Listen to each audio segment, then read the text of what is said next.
शिवम त्यागी, क्या क्या जरूरत क्या थी प्रधानमंत्री को? आनंद दुबे पूछ रहे हैं, ये वीडियो शेयर कर चले जाते, वहां चुपचाप होके आ जाते, आस्था का विषय था, मिलते नमस्ते करते और आ जाते, क्यों वीडियो शेयर किया? मैं क्या कहूँ मानक जी, 140 करोड़ के देश में जहाँ 100 करोड़ हिंदू बैठे हों, एक हिंदू दूसरे हिंदू से बैठकर पूछता है कि एक हिंदू दूसरे हिंदू के घर में गणपति पूजा के लिए क्यों गया। मतलब क्या कमाल का मतलब संयोग है, प्रयोग है, क्या है मुझे नहीं पता। मतलब देश विरोधी इलान उमर से राहुल गांधी मिल ले, वो तो बहुत ही शानदार है भाई साहब। अरे हो ही नहीं सकता ऐसा तो। यासीन मलिक से मनमोहन सिंह मिल ले, अरे शानदार, इससे बेहतर तो हो ही नहीं सकता। अच्छा मुझे एक चीज बताइए, आपके पास राहुल गांधी और इलान उमर के बीच में क्या बातें हुई, इसकी कोई मिनट्स ऑफ मीटिंग है क्या?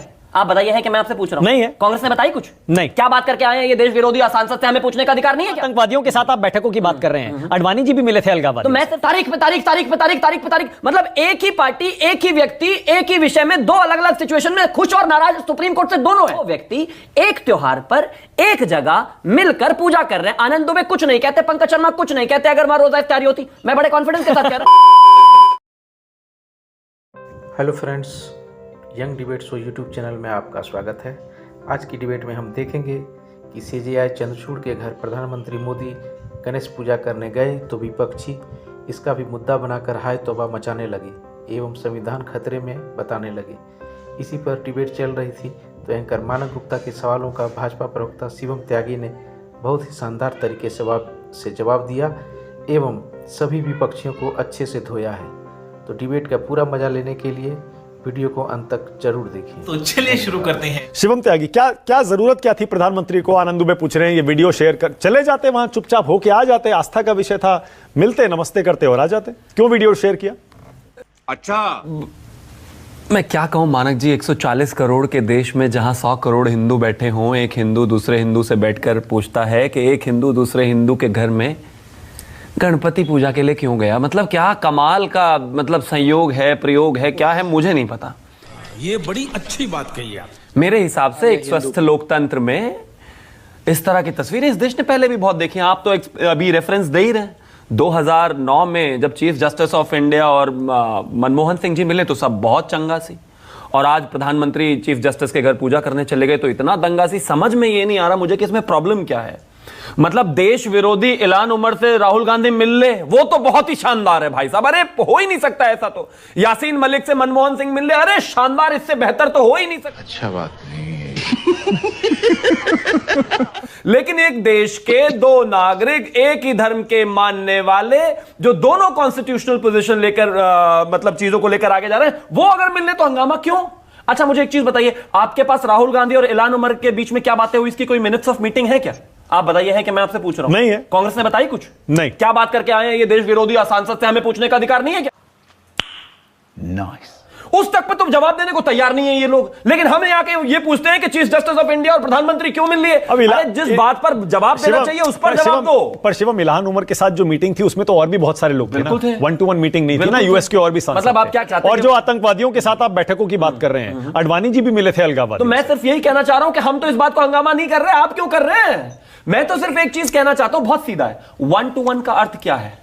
चार दीवारी के अंदर चार लोग मिले, दो लोग मिले, 1-to-1 मिले। मानक गुप्ता के पास कोई मिनट्स ऑफ मीटिंग है क्या? नहीं, लेकिन है क्या? नहीं, लेकिन देखिए जो सवाल उठाए गए हैं, सवाल बड़े क्लियर हैं। सेपरेशन ऑफ पावर होता है। हाँ, बिल्कुल। और जैसे मेरे सहयोगी प्रभाकर हैं, अभी वाजपेयी जी के पास भी जा रहा हूं, सब यही कहते हैं न्याय सिर्फ होना नहीं चाहिए, होते हुए दिखना भी चाहिए। अगर सेपरेशन ऑफ पावर्स है, और आपको पता है सुप्रीम कोर्ट में आए दिन सरकार के खिलाफ कितने सारे मुकदमे पड़े रहते हैं, हर दिन सरकार के खिलाफ दर्जनों मुकदमे होते हैं।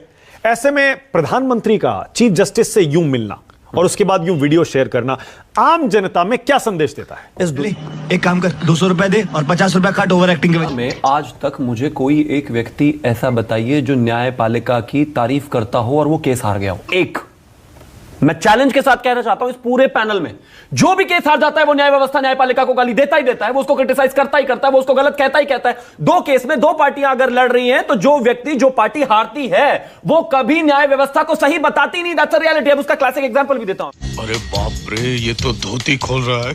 आनंद दुबे की पार्टी को लेकर जब इस देश में सुप्रीम कोर्ट बेंच ने ये टिप्पणी की, उन्होंने खुद कहा कि अगर उद्धव ठाकरे जी ने इस्तीफा नहीं दिया होता तो स्थिति कुछ और होती। तब तो ये खुश है, तब वो वहां पर 2-3 तारीख लग गई तो अब कह रहे तारीख पे तारीख, तारीख पे तारीख, तारीख पे तारीख। मतलब एक ही पार्टी, एक ही व्यक्ति, एक ही विषय में दो अलग अलग सिचुएशन में खुश और नाराज सुप्रीम कोर्ट से दोनों है।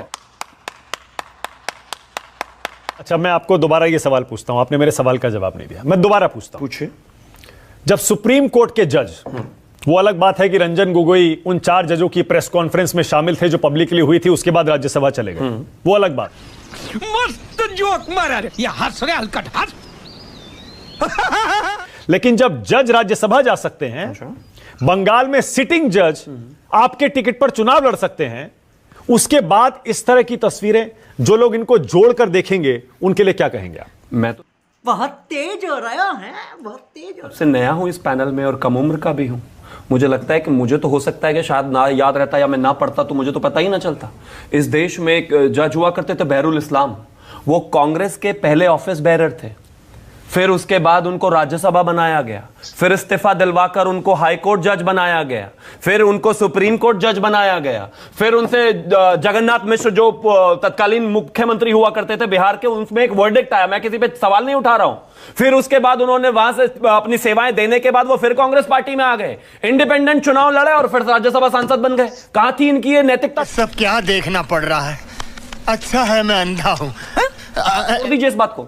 जस्टिस रंगनाथ मिश्रा, जब अकाली दल एक जमाने में 1984 दंगे के बाद फुल ऑन हंगामा कर रहा था और वो बात करने को तैयार नहीं था, तो एक कमेटी बनी, एक सदस्य कमेटी जस्टिस रंगनाथ मिश्रा की। जस्टिस रंगनाथ मिश्रा ने उस 1984 पर जो कमेटी बनी उसमें सारे कांग्रेस के नेताओं को क्लीन चिट दे दिया, यह कह दिया कि एक भी नेता इसमें शामिल नहीं था।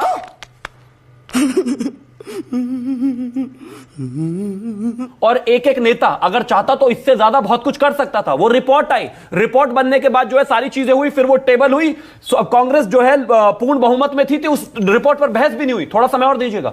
और फिर उसके बाद होता है हमारा न्याय आयोग का गठन, उसका अध्यक्ष उनको बनाया जाता है और फिर उसके बाद राज्यसभा से चुनकर लाया जाता है। इस देश में जजेस के साथ ये पहली बार है कि भाई, और यहां तो कोई राज्यसभा का विषय नहीं है, यहां विषय बहुत साफ है कि 2 व्यक्ति एक त्योहार पर एक जगह मिलकर पूजा कर रहे हैं। आनंद दुबे कुछ नहीं कहते, पंकज शर्मा कुछ नहीं कहते, अगर वहां रोजा इफ्तारी होती, मैं बड़े कॉन्फिडेंस के साथ कह रहा हूं। और अगर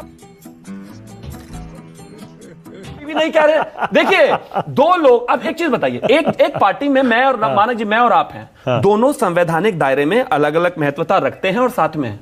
आपको लगता है कि अगर हमें अलग से बात नहीं करनी होगी तो हम करनी होगी तो हम नहीं कर पाएंगे? अच्छा, ये इंटरेस्टिंग है। ये कुछ तुक है क्या? 4 लोगों के बीच में बात हो नहीं सकती, 1-to-1 मीटिंग थी तो जरूर मैं समझ गया, मैं समझ बातें करते गया। हो? और मैं भी ये मानता हूं, खत्म, bye bye, tata, good bye, गया।